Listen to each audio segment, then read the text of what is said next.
What's up guys, welcome back to another video. I wanted to do this for such a long time, it's been so many months since this game released, but finally I'm going to do a review and an honest review of Pokemon Sword and Shield. Okay, so to give you some context here, first of all, this is probably going to be a long review, possibly in multiple parts. I'm going to start with the positives, then head on to the negatives, so that I sort of leave you with some of the ideas that I think they need to improve on and see if you agree. If you do, and if you want to comment on the positives that I mentioned as well, please do so down in the comments, and the discussion should be productive and a good time. Second of all, I want to give you the context that I've played every single game from Gen 1 through to Gen 8. Since I was a kid, I've owned at least one game, normally 2 or 3 in every single generation. Now, that's not to say that that means my opinion is more important than yours, or somebody who hasn't necessarily played every single gen, or maybe has revisited old gens as opposed to playing them when they came out. Not at all. All I'm saying is that is the context in which I have formed these opinions that I'm about to share, and yeah, you may agree, you may disagree based on your individual experience of when you were introduced to the franchise of your favourite game. Nostalgia always plays a big part as well. And so that is the context that I wanted to lay out at the beginning of the video before we get into, first of all, the positives that I think Pokemon Sword and Shield gave us. So in general, I found the region of Galar a really charming, accurate representation of Britain. Now that they're sort of basing the regions on places outside of Japan, you're never going to quite have that Kanto, Johto, Hoenn feel. But what they did with the sort of medieval British culture and stuff like that, all intermingled into this game and all these different towns, I thought visually and atmospherically it was absolutely stunning. Further to that, the actual designs of the Pokemon, the new Gen 8 Pokemon, were really fantastic as well. You had James Turner, who actually teased a few of the Pokemon in the build-up to this game, the build-up to the release, and he's the guy that was responsible, I believe, for Shadow Lugia. And some of the early Pokemon he released, I think it was Gossifleur and Corviknight in a particular YouTube video, were really promising and made me think that this was going to be a generation where the designs of the actual creatures were great. And yeah, they really were. When we actually see the full extent of the Pokemon in Gen 8, I feel like they were in the top 3 or 4 generations of new designs, personally. Obviously, Zacian and Zamazenta, I really like the Hatena line. The Toxtricity line seems to be quite popular. The Arrokuda line I really liked. It's kind of niche. I love Wooloo. I just feel like there were so many strong Pokemon that really fit in the universe. Another massive positive of this game, I feel, was the character development. So, Hop, Leon, Marnie, Bede, Opal. In the DLC, there's, at the time of recording this video, only the Isle of Armor has been released, but Mustard, Honey, I didn't like Clara personally too much, but I can definitely understand how people view her as a sort of interesting rival. For me, it was a bit too childish and the logic was a bit all over the place, but I definitely think that in general, the characters in this generation were really, really well developed and well written, and it felt like what they've been trying to do since Gen 7, really. Even as far as the story arc goes. And actually, another huge positive was the fact that it wasn't actually the box legendary that we ended up encountering at the end of the game. It was a nice twist. The way they included Zacian and Zamazenta in that sort of epic cinematic sequence in Hammerlock in the nuclear plant or whatever it was, I found that really, really positive and something they should continue doing more of. And even in Sword and Shield, they should have done more cinematic sequences, I think. In general, yeah, I think that's a really positive route for them to go down. And yeah, the Eternatus battle was possibly better than the Ultra Necrozma battle in the previous generation, and I found it really, really good. The overworld design, as I sort of alluded to earlier, was really nice and charming and atmospheric. I thought that the art style, for me, could still get a little bit more mature, and I think it wouldn't harm the series at all. But in general, the visual, the aesthetic was a big step up from anything that we've seen previously. And finally, they've gone to the Switch, which is a piece of hardware that gives them so much more power. So yeah, that was a positive step for me as well. And adding to that whole atmosphere thing, obviously you can tell I've got a British accent. I'm from London, and the slang that was used in the dialogue was so befitting of what they were going for. It was so well done, and that really added to the atmosphere and made me feel like I was playing a game literally in my home world if I was in this Pokemon universe. And so they have to be commended for that as well. So I think in the long run, they have created a game that will be nostalgic for Brits in general. Probably more so kids that are playing this for the first time in Britain, but also adults like myself who have kind of wanted this for such a long time. And then there were just little additions that signify sort of progress in the Pokemon series in general. Just things like having a rotatable camera, things like changing the escape rope to a key item, just little changes like that always happen in Pokemon, and they always seem to end up being for the right reasons. And yeah, I guess they continued that trend, which they have to be applauded for as well. I loved how battle-centric it was as well, and it really took me back to watching the anime and watching Ash Ketchum's battles as a kid. And that whole atmosphere, that whole merchandising, that branding, and that atmosphere of battling in a big stadium with a big crowd is so central to, I think, what took the Pokemon series off in the first place. And to finally see that in a main series game, that cinematically, to that scale, and to make it feel like such a big epic moment, I thought was such a welcome new addition to the game as well. If you think about Pokemon and what charmed us into playing that first generation, if you think about when you load up Pokemon Red on your Game Boy and you see that Nidorino versus Gengar sequence, and you really instantly understand what Pokemon is about and the sort of world that you're about to go into and play, was such a nice sort of way to show us that this game is really battle-centric and is really what Pokemon is all about. The cheers when you take down an enemy gym leader's Pokemon massively added to the atmosphere as well. And generally the starters as well were quite well designed. I wasn't a massive fan of some of the later evolutions of the starters, but in general the first 3 pre-evolved starters were some of the best I think we've ever seen. And finally, yeah, just a few little touches like walking around and seeing the NPCs acknowledge your fame and understand that you are this upcoming trainer. I felt like that was a really great way to make it feel like more of a journey and not just like this random guy who's been dropped in a world and it sort of could have been anyone, if that makes sense. It kind of makes you feel a little bit like you're achieving more. And then the wild area really wasn't maybe as well executed as it could have been, but it really indicated this idea of grandeur, of this open expanse, and that was really actually improved upon, I would say, in the Isle of Armor DLC, where you went into these caves and saw Pokemon in their real natural environment. And I think as time goes on, that is just going to be the first... You're going to look back at the wild area as just the first stepping stone of this really beautiful open expanse where you're going to see Pokemon and people living in their own habitats and stuff like that and coexisting.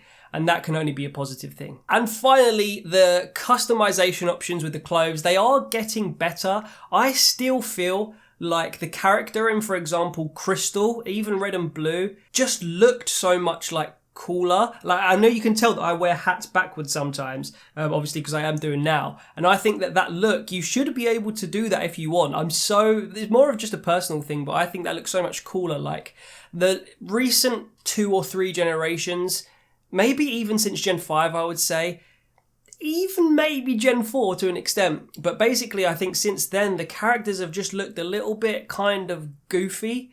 And I don't know, I just feel like I want to make my character look a little bit cooler, a little bit more slick, as I feel like the sprites were in the original maybe 2 or 3 generations of Pokemon.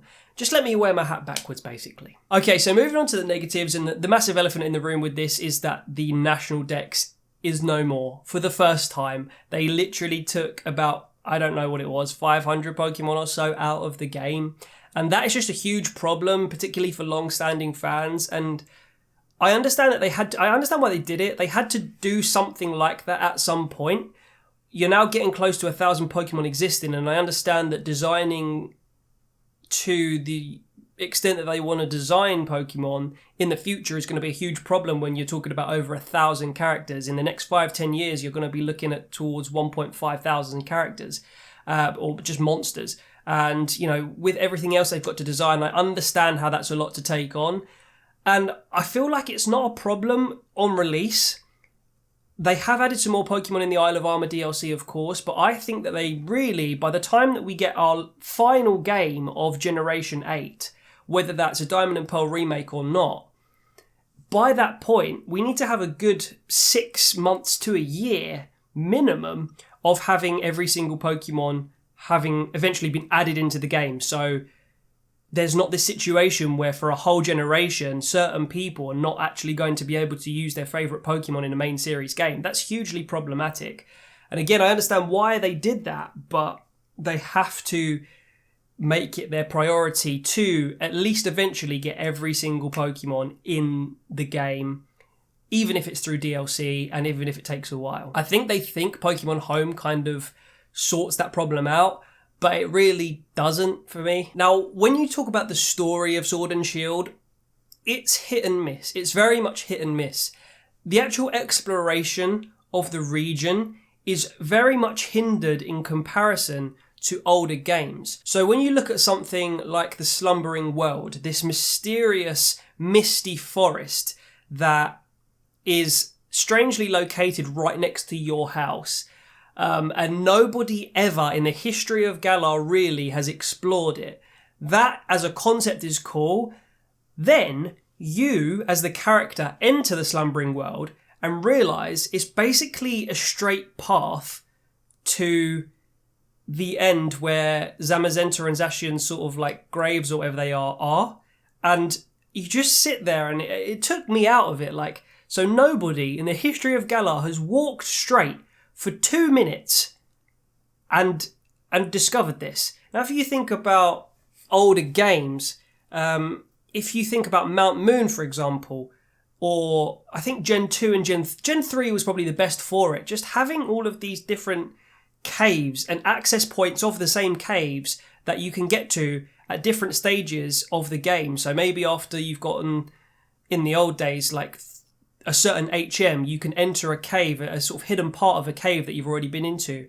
And if you think about walking around Hoenn and just finding all these little doors and crevices and places you can sort of deviate from the main quest and go and explore, I feel like in the story of Sword and Shield, you get bored. You do get bored of just following this linear, straight path. Another example is Spikemoth, right? So Spikemoth is this beautifully designed neon sort of street town or city, whatever it's meant to be.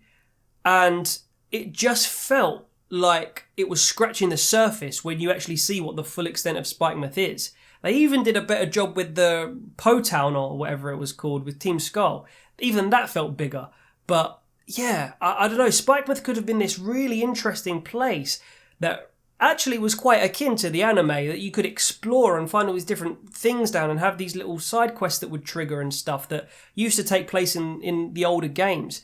And they just missed a trick there. I really think they missed a trick. And I think if they keep doing this, where they design these really linear straight paths where you can barely explore beyond where you're supposed to, is going to be a problem for them. Now, the DLC addresses this in a way because you kind of know that there's a bigger place to explore coming, and I get that, but still, people are going to be turned off by the point that they get to that. It just takes away so much of the charm of the old days of walking through Mount Moon and really being like, where the hell am I? Trying to go to this corner, that corner, and working out maybe hidden secrets that are in corners of places that you're going to explore but don't have to explore. So yeah, I think I've nailed that point now, but yeah, that was a huge one for me. Again, I kind of touched on this earlier, but I still feel like the game is way too child orientated, and I feel like they think, and maybe they're right, that they have to pander this to kids because it's a kids brand, kids are going to buy the merchandise.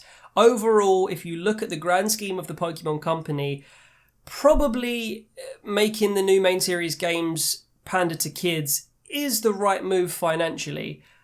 But honestly, I think that there were some quite adult themes going on in Red, Blue, Gold, Silver, when we were like 5, 6, 7, 8 years old and playing these games, and we still adored them. If anything, they brought us more intrigue. And as we got older, we revisited and replayed these games and realised more stuff about them. I don't think you're going to get that with Sword and Shield. There aren't really any mature themes at all. Even the concept of like abducting Pokemon and forcing them to fight against each other, in like Team Rocket do that in Gen 1 and 2, and that is quite an adult concept if you think about it, making animals essentially fight each other against their will and stuff like that. There's so many examples I could give here, and I think that they wouldn't lose out as much as they maybe think they would if they made it a little bit more, did a little bit more fan service and made things a little bit more adult. And that can go as far as the story, the script, the characters, the facial expressions, the art style. Like, I just finished playing a couple of PS4 games. I played Metal Gear Solid 5 recently, and I finished The Last of Us Part 2. And you can't help but think when you play these games as a one of the strongest brands as Pokemon is in the world, that a game with this sort of vibe would be so incredible. Like an open world sort of more RPG style, quest-based perhaps Pokemon. They've taken risks like that before, even with things like Pokemon Colosseum, and they paid off. That game aged brilliantly. People still play that to this day. And I think that they are going to lose a lot of their older fans if they keep pandering to children. Just to finish and nail that point home, Pokemon series used to be a dungeon crawler, a dungeon explorer, and the potential was there for sure in Galar, and they just didn't really worry about it. They just made it like a very going through the motions story. Basically, more dungeons, more obstacles to clear, more difference between each person's save file. Allow me to go and get a special item that's going to take me 2 hours to do this side quest that maybe my friend or somebody else won't do. And maybe they go and do something else that I haven't done. There needs to be, I guess, side quests, more in depth and more frequent areas to explore and side quests. I think that's it. I do also think that sort of down this route of it being quite child friendly, the rules are still too much in the player's favour. I feel like if you can go into a gym and take 6 Pokemon with you, every gym leader should either have 6 Pokemon to make it more challenging. At least that should be a mode that you could switch on. Or you should have a limit. If the gym leader's taking 3, like in the anime, you should only take 3 Pokemon in with you. That would be a much more challenging experience. So I feel like another trap that Pokemon are falling into is that they are so reliant on these gimmicks now. Now, Dynamaxing and Gigantamaxing kind of worked to a certain degree, but I still think that most people look at it and think, you could have just replaced that with Mega Evolution or some sort of deviation, some sort of alternative version of Mega Evolution that still is Mega Evolution, and we would have been more happy. And I'm kind of caught in two minds about this, because I actually do think that what they've done with Dynamaxing and Gigantamaxing is quite cool.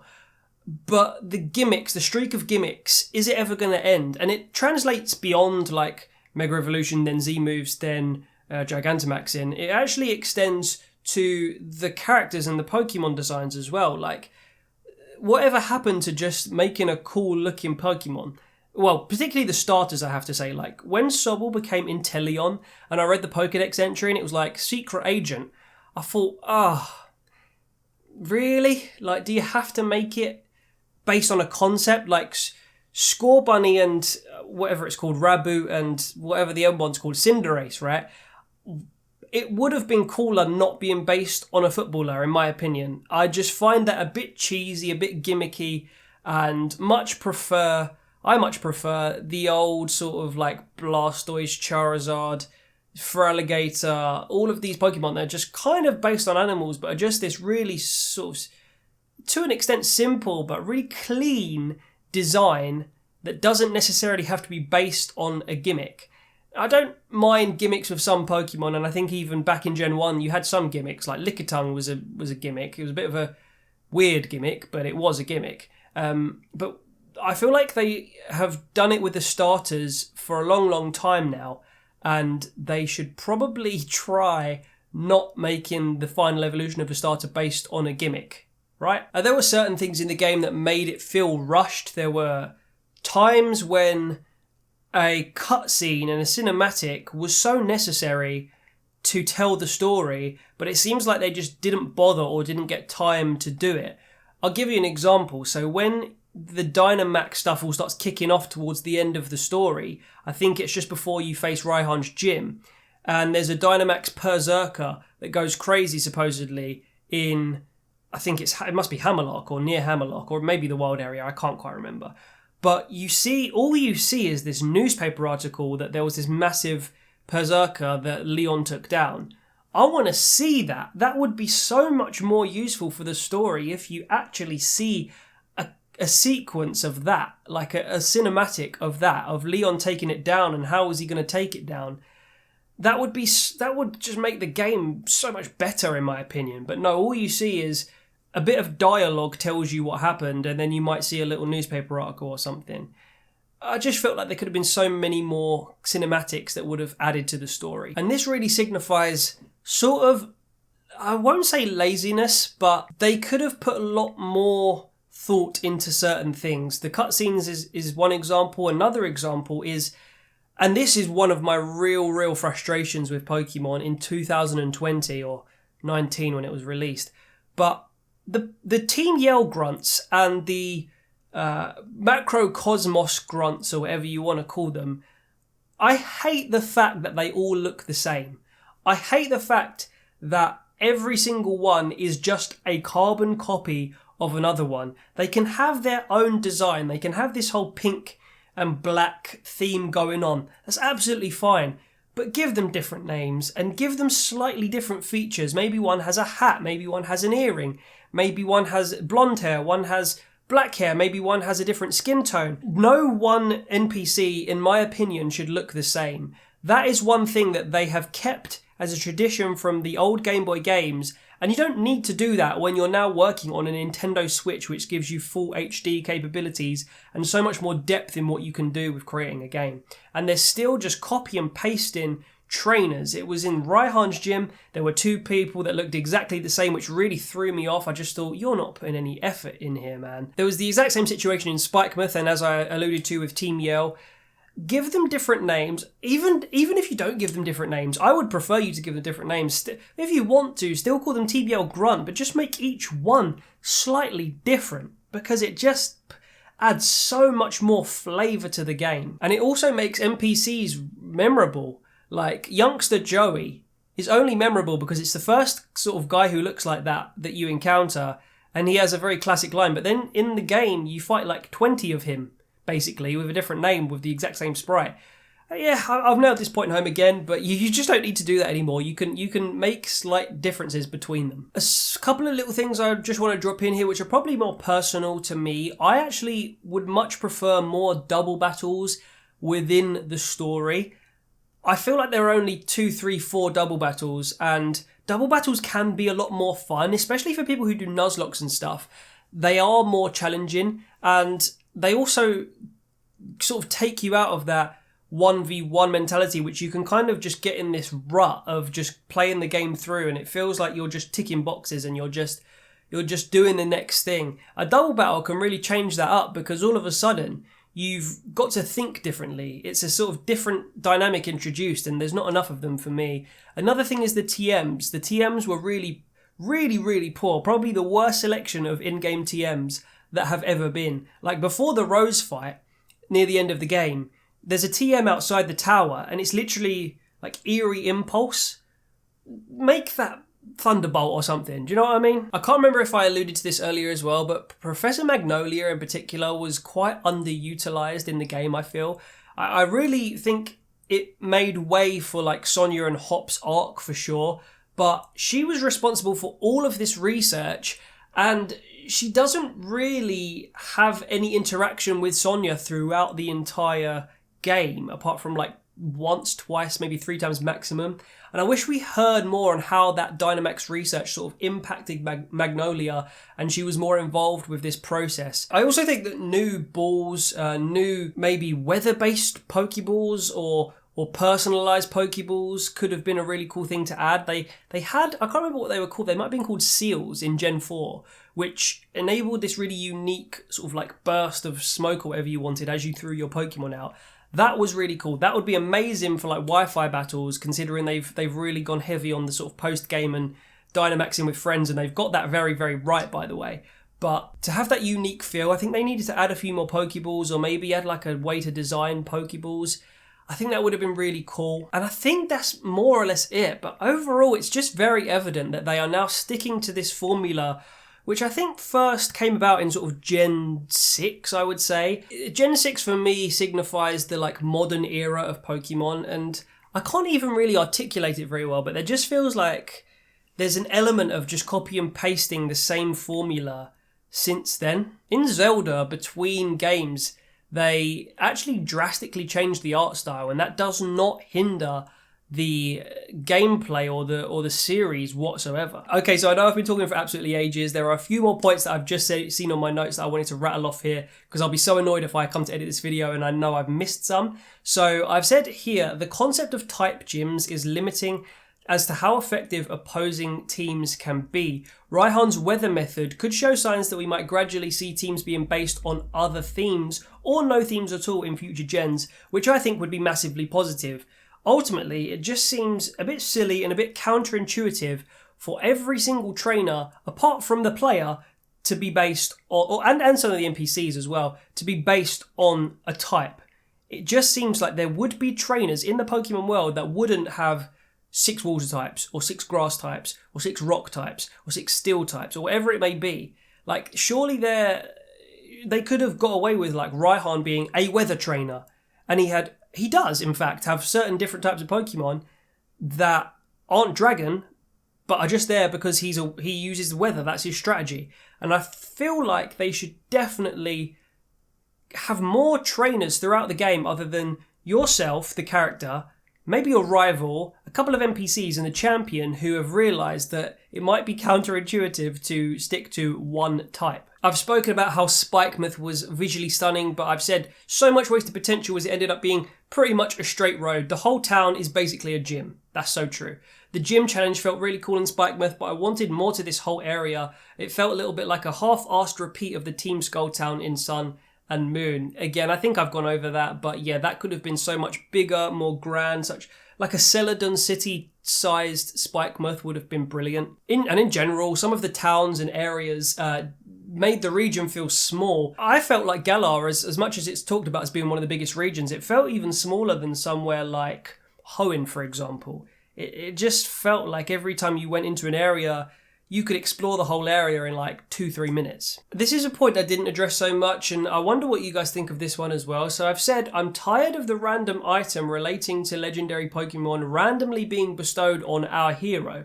It seems very random, not explained enough, like any old trainer could have had the wishing star. Maybe a mission should have to be completed first in a specific location. So rather than random item which randomly falls to you means that you are the hero, maybe you could go and do a mission, or you as the player could go and complete some task that gives you that item, you know? I just felt like when you have your first starter battle and you've got like a level 5 or 6 Sobble or whatever it is, and you've just beaten Hop or whatever, and all of a sudden you see the shooting star, I kind of rolled my eyes at that point, because I just felt like, so why? Why am I special? Why has this been bestowed onto me, you know? Another point I've put just in terms of post-game is that raid battle single player having random teammates can be so annoying. Random chance of defeating the raid boss depending on who your teammates are. When I didn't have Switch Online, this was so frustrating because you would get into like a 5-star raid and people would bring along like a Magikarp, the sort of random CPU NPCs. They would bring like Magikarps and stuff and Eevees and things that would just get killed so easily, which would mean that you couldn't really make any leeway in the raid battles. So that was a kind of frustration. Hopefully they'll change that. But in general, I actually think they did a fantastic job with getting people involved in the post-game. Raid battles became quite fun. Some of the stuff, like the post-game stuff, the events they're doing, and the fact that there is now DLC, which we've been asking for 3 or 4 years, generations now, is really, really positive. So overall, I don't think that the game was horrendous by any stretch of the imagination. It was better than Sun and Moon for me, but as a maybe more mature Pokemon fan and Pokemon player, I feel like there is a lot of stuff with just the story in particular and the first playthrough. Because I've played this game as a Nuzlocke and as just a normal free-for-all as well. But there's so many things that they could change to make it a more pleasant and challenging and rewarding experience. So guys, I think I've probably left a lot of stuff out. I'll be fuming when I find out what it is. I may leave it in the comments. I may do a follow-up video. I may do another review when we get the second DLC in a couple of months' time.